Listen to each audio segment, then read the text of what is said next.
Good day students. आज हम पढ़ेंगे व्यक्तित्व विकास के बारे में। दैनिक बोलचाल में हम सभी व्यक्तित्व शब्द का प्रयोग रोज ही करते हैं।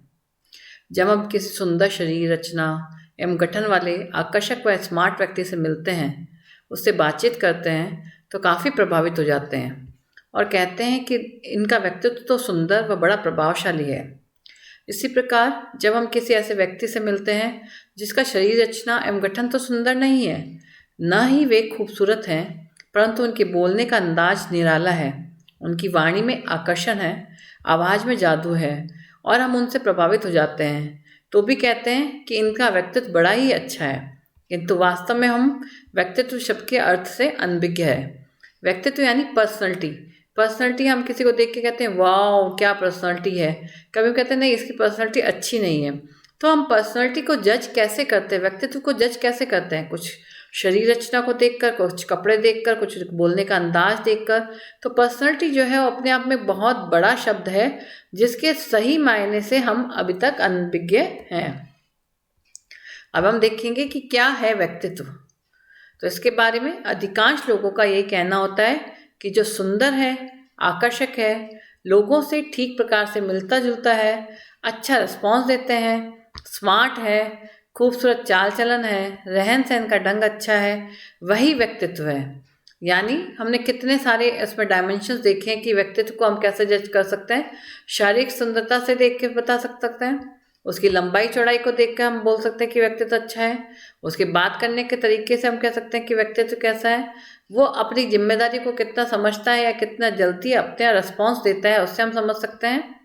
स्मार्ट है, स्मार्ट की भी परिभाषा अपने आप में होती है कि स्मार्ट किसको कहते हैं।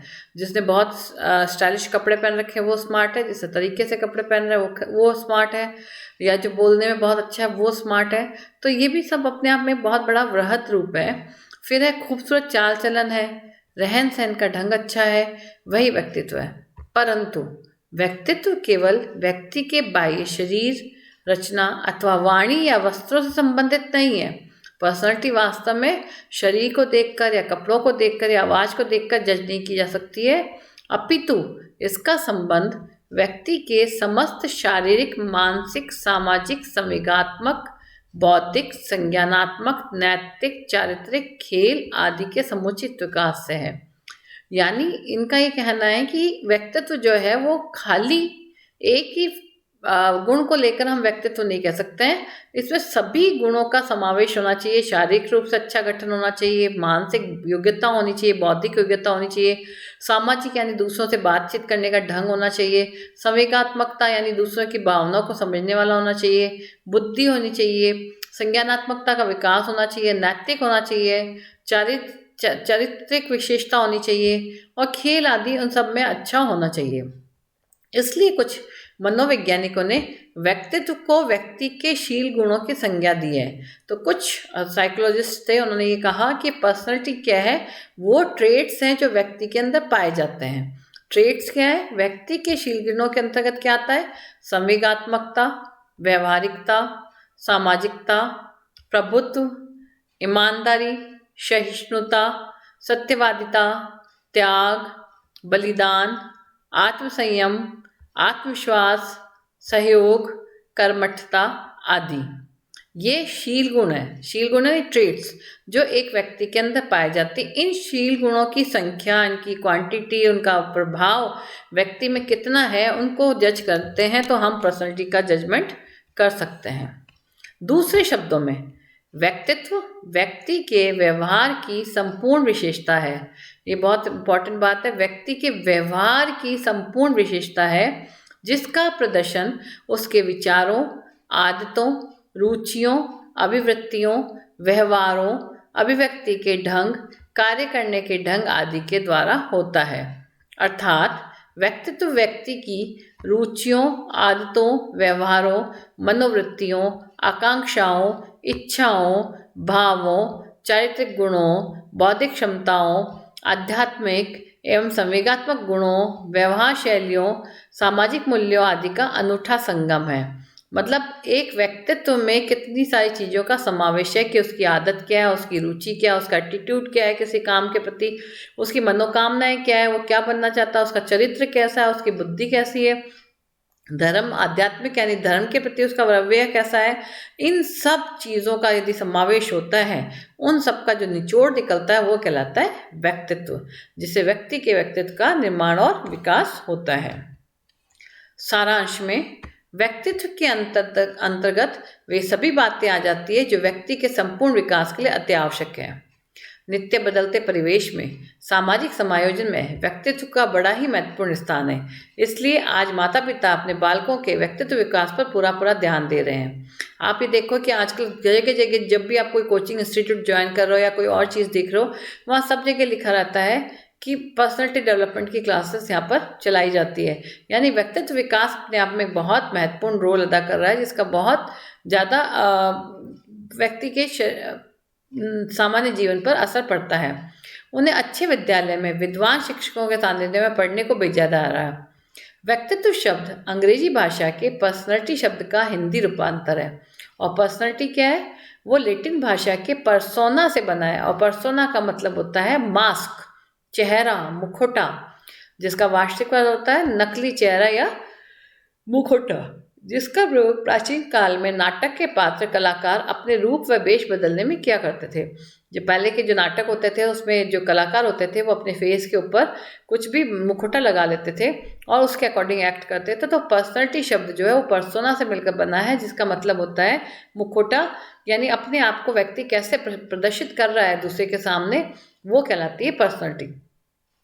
प्रारंभ में व्यक्तित्व का अर्थ व्यक्ति के बाह्य स्वरूप से लिया जाता था। यहाँ बाह्य स्वरूप से तात्पर्य व्यक्ति की शरीर रचना, गठन, शक्ल सूरत, वेशभूषा, त्वचा का रंग आदि से है। यानी पहले जो व्यक्तित्व को जो समझा जाता था वो ये समझा जाता था कि व्यक्ति की शरीर की जो रचना है, यानी बाह्य स्वरूप, जैसे बाहर से व्यक्ति दिख रहा है उसके अकॉर्डिंग उसकी पर्सनैलिटी होती है। उसका बोलना या उसके इंटरनल जो क्वालिटीज़ है उसको महत्व नहीं दिया जाता था, सिर्फ उसकी शरीर की रचना कैसी है, लंबा है, चौड़ा है, गठन कैसा है, शक्ल सूरत कैसी है, वेशभूषा कैसी है, त्वचा का रंग कैसा है, गोरा है, काला है, इनसे व्यक्तित्व का आंकलन किया जाता था। अर्थात जो व्यक्ति अपने इन बाह्य गुणों में सुंदर वस्त्रों से दूसरों को आकर्षित कर लेता था उसका व्यक्तित्व अच्छा और मोहक माना जाता था। परंतु रोमन काल में व्यक्तित्व की परिभाषा बदल गई। कुछ विशिष्ट गुणों से परिपूरित व्यक्ति को ही पर्सोना कहा जाने लगा। पर्सोना यानी मुखट्टा। E.B. अर्लॉक ने इस संदर्भ में लिखा भी है, to the Romans persona meant as one appears to other. Persona मतलब मुखौटा जो एक व्यक्ति दूसरे के सामने अपने आप को प्रदर्शित करता है। Not as one actually is, ना कि जैसा वो वास्तव में वैसा नहीं जैसा दूसरे को दिखाई देता है। The actor creates in the mind of audience an impression of the character depicted on the stage, not an impression of what the actor actually was। जो एक्टर यदि किसी नाटक में अपनी भूमिका को अदा कर रहा है तो वो ऑडियंस जो होते हैं, दर्शकगण जो होते हैं, उनके दिमाग में अपनी उस भूमिका की एक इमेज देता है, ना कि वास्तव में वो क्या है, उसकी इमेज नहीं होती। वो जो रोल कर रहा होता है, जैसे बहुत इसका एक अच्छा सा मैं उदाहरण देना चाहूँगी, जैसे शक्ति कपूर है, उसका नाम दिमाग में आते ही हमें लगता है कि कितना क्रूअल है, वो ऐसा है, और वो सामान्य ज़िंदगी में ऐसा नहीं है, वो नाटक करता है तो हम उसको कैसा देखते हैं कि नहीं भाई बहुत ही गंदा सा व्यक्ति है। कोई अच्छा व्यक्ति एडजस्टिंग कैरेक्टर को देखेंगे तो वाह क्या कैरेक्टर है, तो कैरेक्टर की जगह हम उसको बोलेंगे एक्टर। तो जो हमें दिखाई दे रहा है, from this connotation of the word persona, our popular idea of personality as the effect one has on other has been derived। और इस persona शब्द से ये बना कि जो एक व्यक्ति अपना प्रभाव दूसरे के ऊपर छोड़ता है वो उसकी पर्सनैलिटी कहलाता है। वर्तमान में व्यक्तित्व का अर्थ और भी विस्तृत हो गया है। व्यक्तित्व के अंतर्गत व्यक्ति के वे सभी आंतरिक एवं बाह्य गुण आ जाते हैं। पहले सिर्फ बाह्य गुण आते थे, अब आंतरिक और बाह्य गुण आ जाते हैं जो उसके संपूर्ण व्यवहार प्रणाली की ओर संकेत करते हैं।